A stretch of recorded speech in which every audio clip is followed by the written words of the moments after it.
Part 4. So we go to Home Depot, we go to Lowe's. I'm choosing all these appliances. He's taking pictures of the SKU number. We had representatives helping us, and he basically explained to them, hey, we're buying a house. We should be closing sometime in June. Can we order this stuff now? Can I put a hold on it? Like, what can we do? Because we're not ready for delivery. I stood there as the Home Depot rep said, we can hold it in our warehouse. Like, you can buy something and we can hold it. People do it all the time, especially with COVID. So I watched him pay. I want to say it was about it was either $350 or $500. I watched him pay a deposit on a whole new set of appliances for them, and they were going to hold it until we were ready for delivery. I watched this. So I was like, okay, good deal. Like, we got the appliances. Next, let's go to Rooms to Go and Ashley Furniture and find actual furniture. So we went all around Rooms to Go. We went to Ashley Furniture. We went to American Signature. And I saw all these things that I wanted. Again, he's taking pictures of it. He was like, I can go online and order it. I didn't think anything of it because, again, I just saw that we held the appliances. So I was like, okay, that's fine. So April turns into May. May 2020 comes.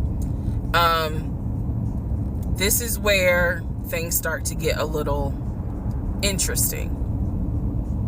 May comes, and obviously we had not done inspection. And I'm asking him all the time, what's the deal with the house? He was like, oh, because of COVID, they're trying to get someone to do the inspection. But the guy that they had, it was always something. The guy they had caught COVID, so they're going to have to get somebody else. And he's like 15 houses backed up, so it'll be a while. So at this point in May, I know I look crazy. In this point in May of 2020, I started recording audio diaries. I don't know why. It was something just made me just start recording my thoughts in an audio diary, and I still have them. And I would save them by the date, and I would just start talking about what's on my mind. So I was like, I knew there was something was nagging me, like, but I kept pushing it out of my mind. I was like, you saw, this is what I reminded myself. You saw him pay for the appliances. You know the house is under contract. You know that he told you that he's the one who put the house under contract. Why would, like, I remember saying to myself, why would he lie about that? This is so easy to verify. Why would he lie about that? Have you caught him in any other lie? And at the time, the answer was no. So I really was like, maybe you just aren't used to a guy who actually does what he's supposed to do. Like, I was questioning myself and then answering my own questions. So inspection didn't happen. Around mid-May, I found out I was pregnant. May 2020. When I found out I was pregnant, he was ecstatic and I was like, oh shit. The reason why I was oh shit is because, number one, I'm plus size. Number two, because of my age, I felt like it was probably going to be a high risk pregnancy. And I wasn't married. And that nagged. I cannot tell y'all how much it nagged me. There was a lot of internal struggle in between. My family didn't even know that he had moved in at this point. I told them, that I was pregnant, went to the doctor, everything looked good. But again, because it was COVID, he couldn't go in with me into the actual room. So, doing any sort of ultrasound, doing the blood test, because my HCG levels were really high. So the doctor was like, hey, it might be twins. We don't know yet.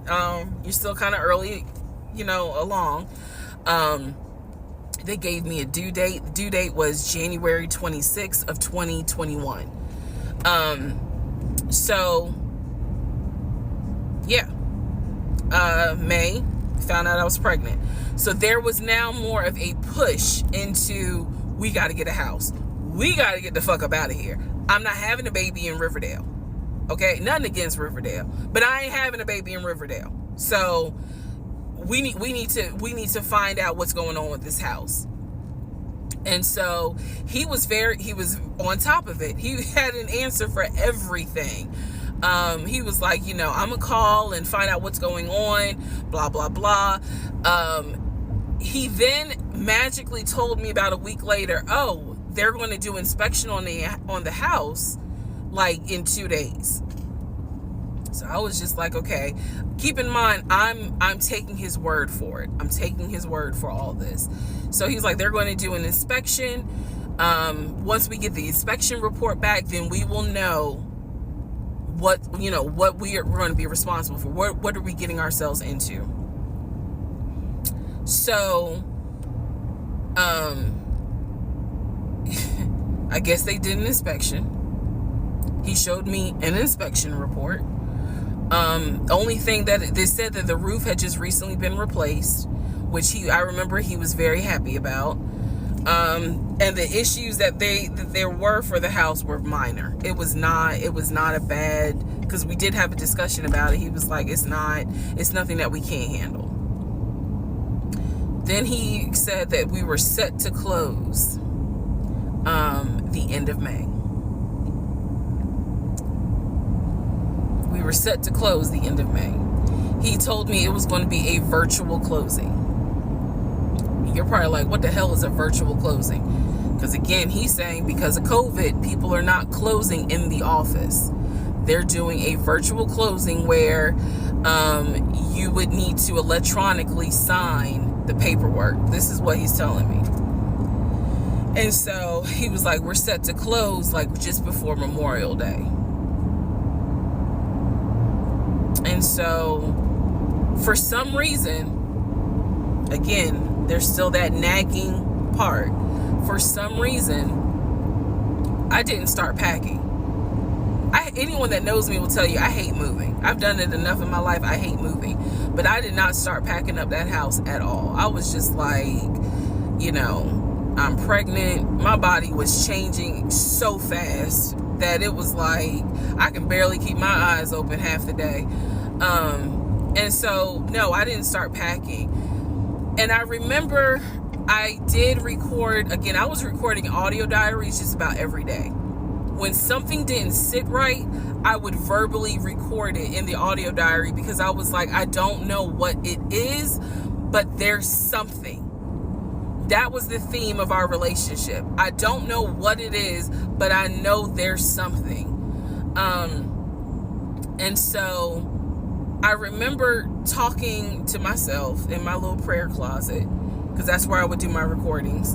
And I remember thinking, what if we don't get this house? Like, what if he's lying? But again, there goes that thought process of, why would he lie about this? Like, who makes up that they're buying a house when in fact they're not? And then he's showing you all this paperwork. Like, come on, you can't be that jaded that you don't even believe what's in front of you. All right? So now we're going to go into part 5.